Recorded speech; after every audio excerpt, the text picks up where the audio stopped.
Good morning. It has been quite a privilege being able to grow up in two quite different ways of life. I was born in Germany and at the same time had the chance to learn more about an ancient art coming from the Shaolin Temple. When you grow up in an Asian family, it is quite common that firstly, you don't argue with your father, and secondly, you either become medical doctor, engineer, or lawyer, elsewise your parents will be very unhappy.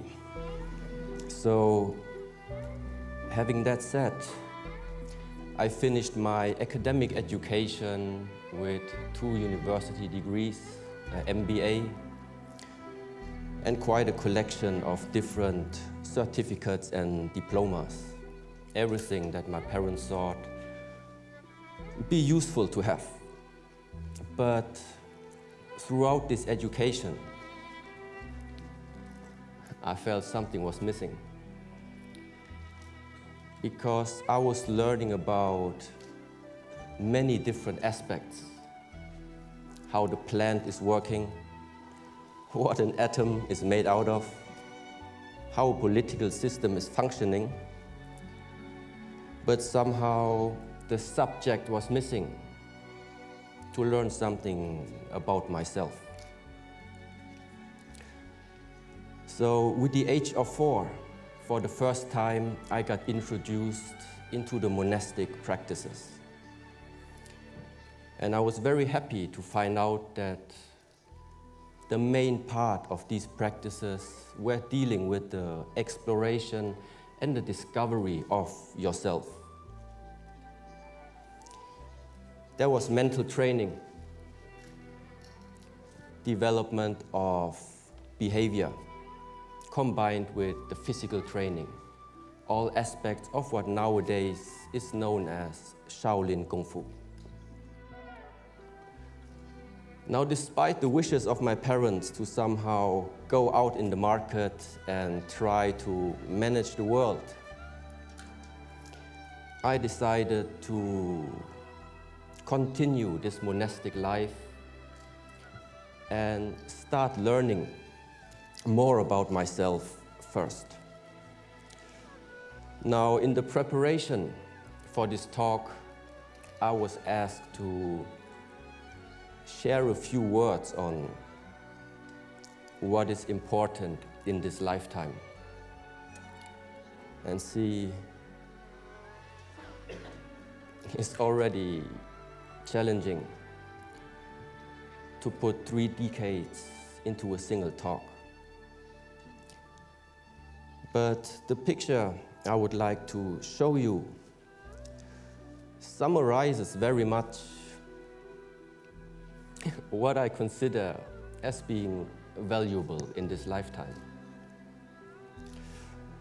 There is something about sharing with others. There is something about connection. There is the training and development of yourself. It is to enjoy your time, even doing nothing. And one main aspect is to find a way and do the things you like to do. Now, when I received the invitation to have a talk at today's event, especially under the slogan, High, Higher, Highest, something very particular came up on my mind. And a master from the Shaolin Temple once told me a story that I would like to share with you.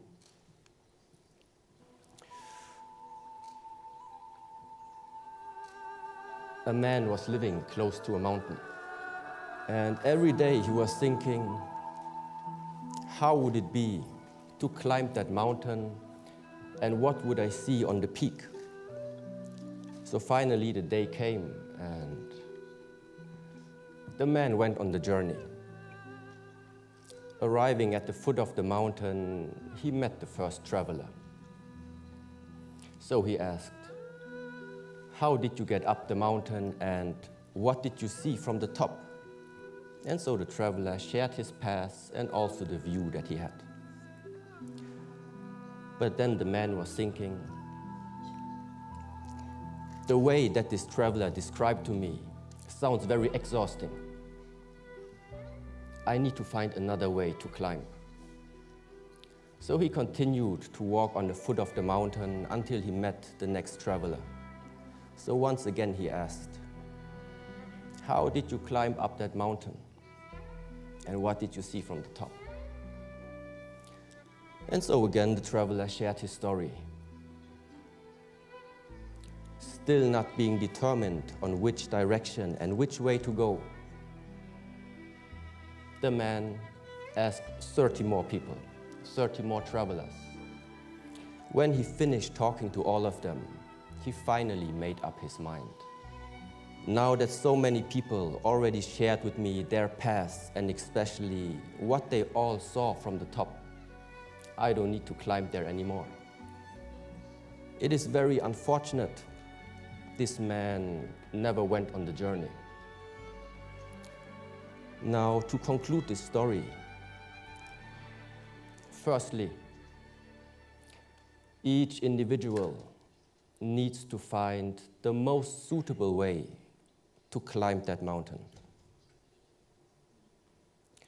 But secondly, there is information possible to be shared with words.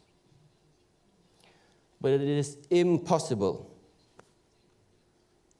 to share the experience of clarity when you are standing on that peak by yourself. To invest the right effort in climbing that peak is very much what all the Buddhist practices, the Shaolin training, or any spiritual practice is about. Clarity means you see more clear. When you see more clear, interrelations become more apparent.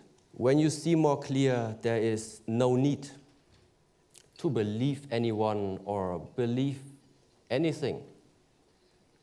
Seeing clear means you can distinguish for yourself which is the proper direction to take and which decisions do I have to make in order to make my goals or aspirations start to shape. Now, at today's talk, you will have the chance to become inspired by quite a lot of different travelers. But in this particular talk, I can't and I won't tell you which way to go. It's just that along your personal journey, you will encounter challenges.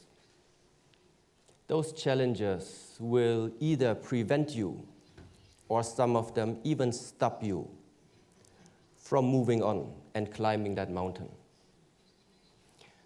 In the Shaolin Temple, we refer to them as the 5 hindrances.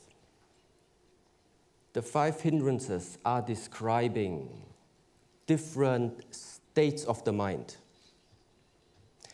In those states of the mind, it becomes very hard to see clearly and therefore engage in the right decisions. The first hindrance is called sensual desire. Sensual desire arises in the moment when you are paying attention to something that is giving you a positive emotion. This positive emotion can originate from 5 gates of your body: seeing, hearing, smelling, tasting, or feeling. So in your mind, you climb up that mountain. After 1 mile of walking, you discover a beautiful restaurant surrounded by beautiful people. You smell delicious food and the great variety of beverages. When you follow that temptation, you have already lost your track. When this temptation becomes so strong that you don't want to leave that place anymore, then the sensual desire has turned into an obsession. In both cases, remaining at that place means you can't get clarity. The second hindrance, ill will, describes a state of the mind that arises from negative emotions. In that state of the mind, you have an aversion, a rejection, or simply a dislike against either an object, a situation, or can be even a person. To simplify, it means you are climbing the mountain and it starts to rain, but you don't like rain. You discover the roads are bumpy, but you don't like bumpy roads. In order to cross the river, you need to swim, but you don't like swimming. Whatever it is that you dislike, it won't make it a pleasant journey. Unless you learn to let go of this ill will, it's more likely even that you won't continue that journey. The third hindrance, originally translated as sloth and torpor. Sloth means it's the heaviness of the body. Torpor means it's the dullness of the mind. It is characterized by sleepiness, non-motivation, lack of energy, and oftentimes can manifest itself in a state of depression. Now, a simile used in Buddhism describes it as imprisonment. You find yourself locked in a cell. It becomes very hard to make any type of mental or physical effort. So, in order to continue your path, there is only one option left. You need to find a way to get out from that hole, from that cell. Now, the fourth hindrance is called restlessness. It is the state of an unsettled mind. Unsettled mind means your mind cannot settle. Settle where? Settle in the present moment. An unsettled mind either is worrying about the future or traveling into the past and rejecting, judging about an event that happened into your past. A simile used here is the monkey mind, constantly jumping from one branch to another, unable to stay for a too long time at the present moment. The problem is there is no time to see clearly anymore. Now, the last of the 5 hindrances is called skeptical doubt, and is very closely related to a state of mind which is based on indecisiveness. It is very easy in that state of mind getting lost in thoughts. Can I do this? Is this the right path? What will the others say? What if this? What if that? The mind cannot synchronize with your own actions anymore. And the result is that you are getting disconnected with the goals and aspirations that once you have set to yourself. When the way is filled with too much doubts, more often you will stop instead of moving on. That we know the 5 hindrances now, what are we going to do about them? You need to align and structure your life in such a way to prevent those hindrances from arising. If you are not successful, you need to use techniques in order to remove them. Each of these hindrances is placing a dark cloud on your mind or on the way of your climb. Simply remember one thing. Just let it rain. This is a 4-step method to help you removing those hindrances. The first step is recognize in what state of the mind you are finding yourself in. Afterwards, learn to accept, acknowledge, and allow the situation or a person to be the way how it is, to be the way how they are. Investigate your emotional and mental state and ask questions. Why did it come up? What is going to be the consequence if I remain in that state? And ultimately, non-identification means it is the practice. I am not the body. I am not the mind. I am not my emotion. It's just that I can see all these 3 aspects about me.